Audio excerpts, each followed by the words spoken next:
रहे अर्धजाला में, ये सूर्य सी चमकती रहे, ये रघुकुल की पताका योगी, ये आपके चरणों के चलने से वैभव भी कांप जाए। ये इंद्र क्या, आप देवताओं के समान यो ही अपने जीवन को भाप जाए। महाराज के जीवन की जय जयकार हो, महाराज के जीवन की जय जयकार हो। तुम्हारा अखंड कल्याण हो रहा सेवक।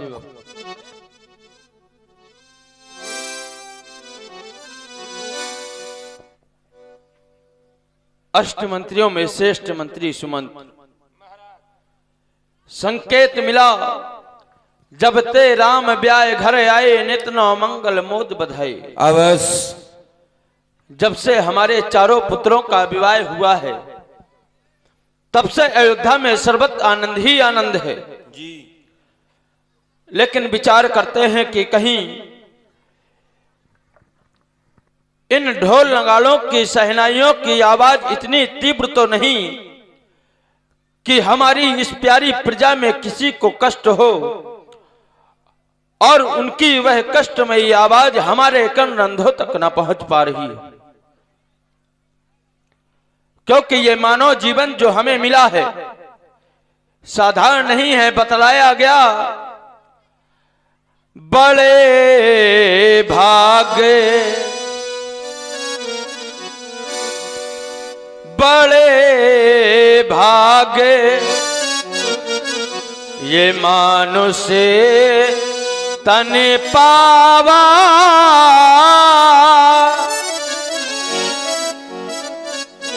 ये मनुष्य का शरीर जो हमें मिला है बड़े भाग्य से मिला है। और इस मनुष्य के शरीर में रहकर यदि हमने अपना परलोक न संवार पाया तो फिर ये मानो शरीर पाना ही व्यर्थ हो गया। सब कुछ संपूर्ण हो गया है। उसमें से एक बिंदु निकल करके आया नारी। नारी को देखो, नारी चाहे कितनी सुंदर क्यों ना हो, उस नारी ने कितना भी सुंदर श्रृंगार क्यों ना किया हो, अगर उस नारी के जीवन में लज्जा नहीं है तो वो नारी कभी शोभा नहीं पाती। क्योंकि नारी की शोभा वस्त्र आभूषणों से नहीं अपितु लज्जा से होती है, गुणों से होती है। हमारे शास्त्रों में भी लिखा, ये नारी की शोभा लाज से है,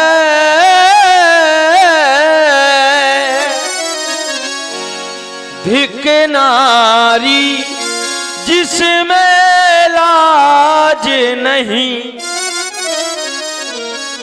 बोले वो नारी धिक्कार करने के योग्य है जो लज्जा का परित्याग कर चुकी हो। निर्लज्ज है वो नारी, त्याग देने योग्य है। बोले क्षत्रिय किस प्रकार का होना चाहिए, तो क्षत्रिय की शोभा ये धर्म से है,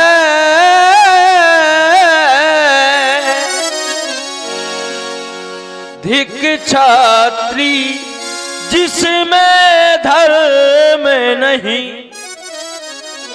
बोले वो क्षत्रिय भी धिक्कार करने के योग्य है जो धर्मवान ना हो। बोले राजा किस प्रकार का होना चाहिए, तो वो राजा की शोभा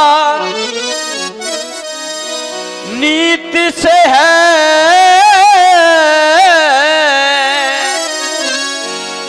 धिक राजा जिसमें नीति नहीं। दक्षिण शिशु शोभा ज्ञान से है, धिक जीवन जिसमें ज्ञान नहीं। बोले ऐसा जीवन बेकार है। हमारी राम श्री बुआ, इनकी ओर से 11 पुष्प मुद्राएं हमारे महाराज जी के चरणों में समर्पित हुए। बहुत बहुत धन्यवाद, साधुवाद।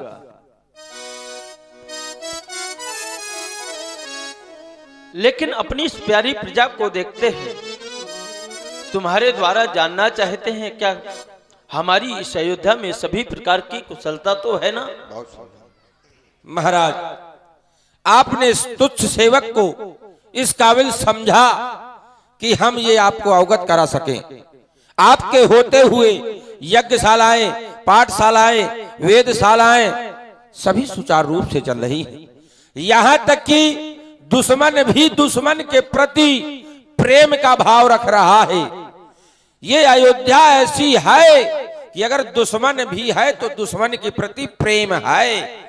यहाँ सिंह और बकरी एक घाट पर पानी पी रहे हैं। महाराज, आपका प्रभाव, आपका अनुशासन सभी मान रहे हैं, सभी सकुशल मंगल है। महाराज, क्यों नहीं, जिसको तुम्हारे जैसे मंत्री प्राप्त हो गए हो उस अयोध्या में कष्ट कैसे हो सकता है? लेकिन राजमंत्री, हम अपने सेनागार से सीधे आज दरबार पर चले आए। मानो ऐसा लगता है हमारे शीश पर शोभित हमारे पूर्वजों का ताज आज कुछ टेढ़ा है। लाओ दर्पण की व्यवस्था करो, हम इसे यहीं पर संवारेंगे। महाराज दशरथ ने स्वभाववश ही अपने मंत्री से दर्पण मंगवाया देखने के लिए। राय शोभाय मुकुर कर लीना, बदन बिलोट मुकुट समकीना। और दर्पण में देखते हुए अपने मुकुट को सीधा किया और मुकुट को सीधा करते हुए महाराज दशरथ की नजर पड़ी श्रवण समीप। महाराज दशरथ की नजर पड़ी कानों के पास जो बाल होते हैं। भय के सा मनहु जरठ पनो असी उपदेशा। राजमंत्री महाराज, आज हम अपने इस ताज को संभाल रहे थे, अचानक दृष्टि गई कानों के समीप, देखा बाल सफेद होने लगे हैं। और कानों के समीप के बाल सफेद होने लगे तो मानो बुढ़ापा आ गया। अवश्य। श्रवण समीप भय सित केसा मनहु जरठपन अस उपदेश। ये मुझे उपदेश दे रहे, कह रहे राजा दशरथ सावधान, सावधान हो जाओ, अब तुम्हारा बुढ़ापा आना प्रारंभ हो गया है। लेकिन अब बूढ़ा राजा करेगा क्या पता नहीं, इस शरीर से प्राण कब निकल जाएं, तो मेरी इस अयोध्या को कौन देखेगा। विचार आता है कि क्यों ना मैं अपनी इस अयोध्या का राजा, युवराज राजा राम को बना दूं। हाँ हाँ, विचार आता है बेटा राम अब सब प्रकार से योग्य हो गया है। सिद्धांत भी कहता है चौथे पन जाइए निप कानन, जब व्यक्ति का चौथापन समीप आ जाए तो उसे गृहस्थ आश्रम का परित्याग करके वानप्रस्थ में चला जाना चाहिए। राजमंत्री, मंत्री आता है ग्रीष्म काले,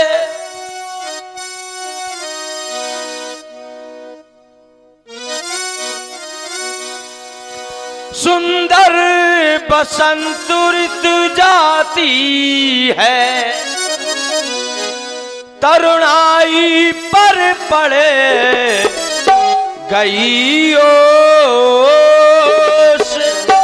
अब वृद्ध अवस्था आती है तरुणाई।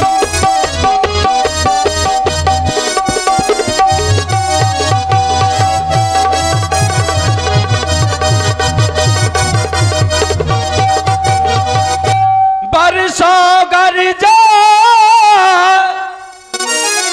युद्ध स्थल में, बरसों शिकार में लगने रहा, बरसों तक राजे काज देखा, बरसों तक राजे काज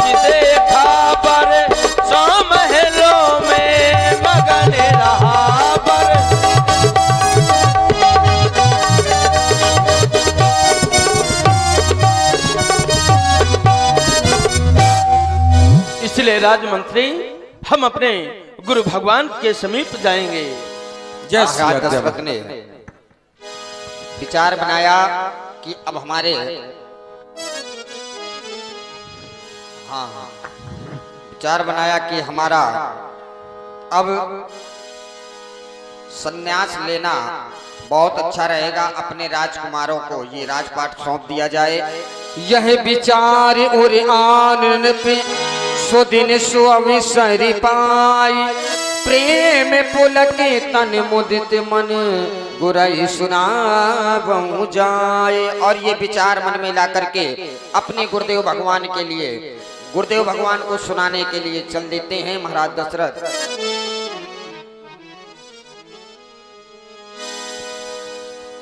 दीनों पर दया करने वाली, भक्त वत्सल, कृपा निधान, प्रत्येक जनमानस के जीवन में ज्ञान रूपी दीपक को जलाने वाली मेरे प्राण प्रकाशक दशरथ आज आपके चरणों की वंदना कर रहा है। इस संसार में चलने वाली माया रूपी हवाओं के कारण हृदय रूपी कमल मुरझा गया है। आपका आशीर्वाद प्राप्त हो जाएगा तो यह पुनः खिल उठेगा। मेरे आराध्य, मेरे उर के कमल को खिलाने की कृपा करें। उर का कमल खिला दो,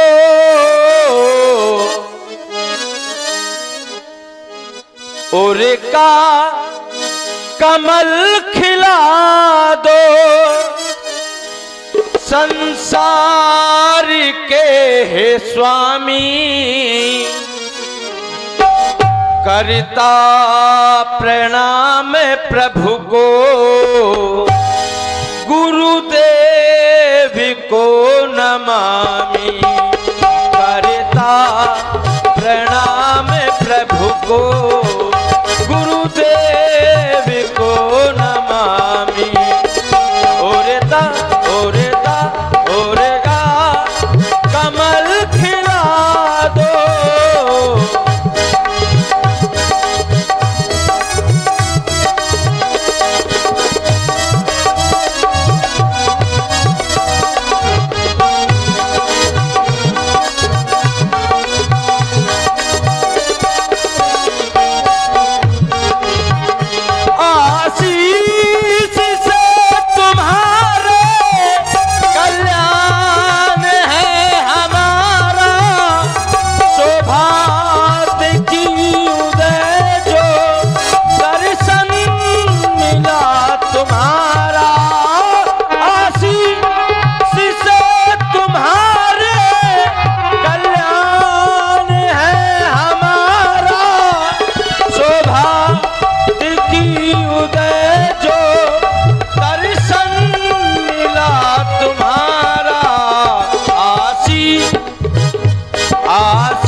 स्वामी।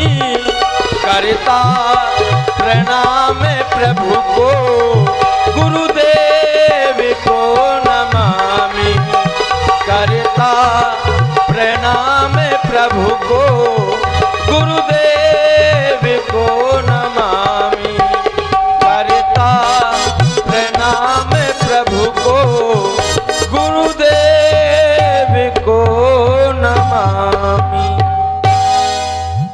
नृपाल दशरथ, तुमने हमें प्रणाम किया है, तुम्हारे लिए सुंदर सा आशीर्वाद है। निडर हो अरिते सदा, समर न जीते कोई। चिरंजीव युग युग जियो, कीर्त लतांबर होए। यशस्वी भव राजन, कीर्तिवान भव।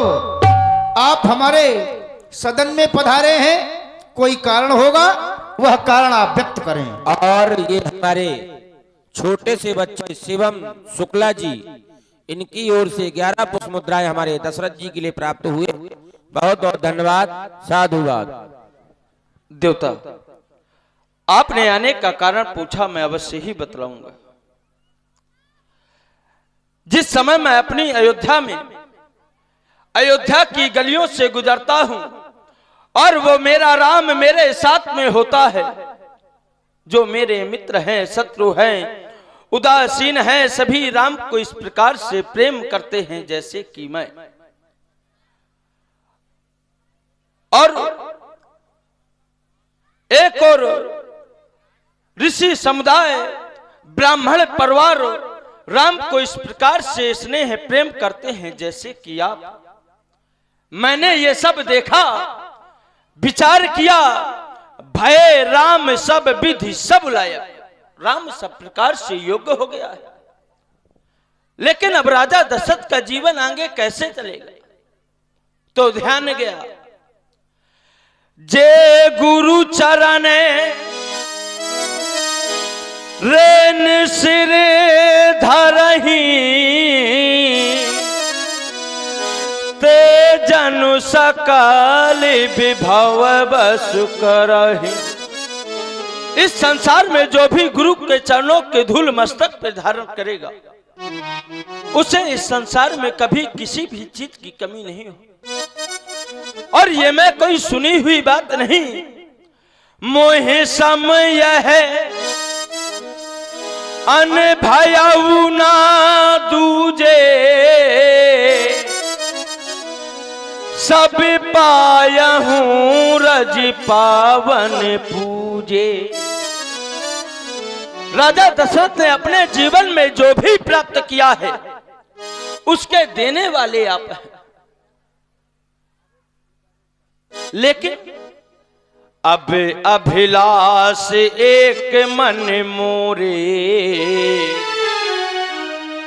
पूजिए नाथ अनुग्रह तोरे।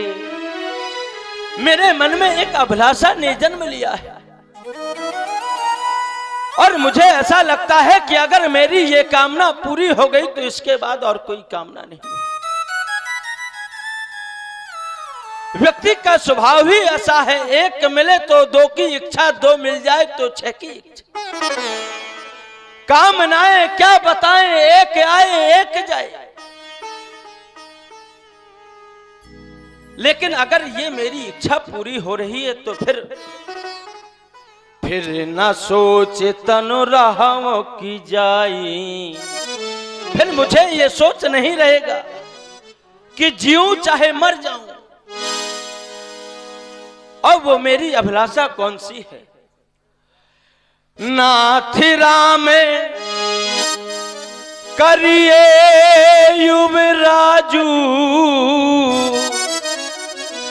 करिए कृपा मुनि करिए समाजू। फिर जैसा आपका आदेश होगा मैं वही करूं। राजन, और ये हमारे ब्रजमोहन